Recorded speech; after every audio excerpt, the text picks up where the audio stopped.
नाहि प्रपश्यामि ममापनुध्याय द्यच्छोकमुच्छोषणमिन्द्रियाणाम् अवाप्य भूमा वसपत्नमृद्धं राज्यं सुराणामपि चाधिपत्यम्। मुझे ऐसा साधन नहीं दिखता जो मेरी इंद्रियों को सुखाने वाले इस शोक को दूर कर सके। स्वर्ग पर देवताओं के अधिपत्य की तरह इस धन धान्य संपन्न सारी पृथ्वी पर निष्कंटक राज प्राप्त करके भी मैं इस शोक को दूर नहीं कर सकूंगा। तात्पर्य: यद्यपि अर्जुन धर्म तथा सदाचार के नियमों पर आधारित अनेक तर्क प्रस्तुत करता है, किंतु ऐसा प्रतीत होता है कि वह अपने गुरु भगवान कृष्ण की सहायता के बिना अपनी असली समस्या को हल नहीं कर पा रहा। वह समझ गया था कि उसका तथाकथित ज्ञान उसकी उन समस्याओं को दूर करने में व्यर्थ है जो उसके सारे अस्तित्व को सुखाए दे रही थी। उसे इन उलझनों को भगवान कृष्ण जैसे आध्यात्मिक गुरु की सहायता के बिना हल कर पाना असंभव लग रहा था। शैक्षिक ज्ञान, विद्वत्ता, उच्च पद, ये सब जीवन की समस्याओं का हल करने में व्यर्थ हैं। यदि कोई इसमें सहायता कर सकता है तो वह एकमात्र गुरु है।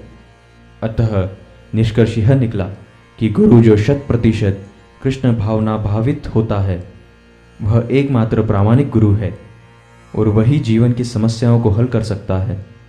भगवान चैतन्य ने कहा है, जो कृष्ण भावनामृत के विज्ञान में दक्ष हो, कृष्ण तत्वेता हो, चाहे वह जिस किसी भी जाति का हो, वह वास्तविक गुरु है। कोई व्यक्ति चाहे वह विप्र हो, निम्न जाति में जन्मा क्षूद्र हो या कि सन्यासी, यदि वह कृष्ण विज्ञान में दक्ष है तो वह यथार्थ प्रामाणिक गुरु है। अतः कृष्ण तत्वेता हुए बिना कोई भी प्रामाणिक गुरु नहीं हो सकता। वैदिक साहित्य में भी यही कहा गया है। विद्वान ब्राह्मण भले ही वह संपूर्ण वैदिक ज्ञान में पारंगत क्यों न हो, यदि वह वैष्णव नहीं है या कृष्ण भावनामृत में दक्ष नहीं है तो गुरु बनने का पात्र नहीं है। किंतु शूद्र यदि वह वैष्णव या कृष्ण भक्त है तो गुरु बन सकता है। संसार की समस्याओं, जन्म, जरा, व्याधि तथा मृत्यु की निवृत्ति धन संचय तथा आर्थिक विकास से संभव नहीं है। विश्व के विभिन्न भागों में ऐसे राज्य हैं जो जीवन की सारी सुविधाओं से तथा संपत्ति एवं आर्थिक विकास से पूरित हैं, किंतु फिर भी उनके सांसारिक जीवन की समस्याएं ज्यों की त्यों बनी हुई हैं। वे विभिन्न साधनों से शांति खोजते हैं, किंतु वास्तविक सुख उन्हें तभी मिल पाता है जब वे कृष्ण भावनामृत से युक्त कृष्ण के प्रामाणिक प्रतिनिधि के माध्यम से कृष्ण अथवा कृष्णत्व पूरक भगवद गीता तथा श्रीमद् भागवत के परमार्थ को ग्रहण करते हैं।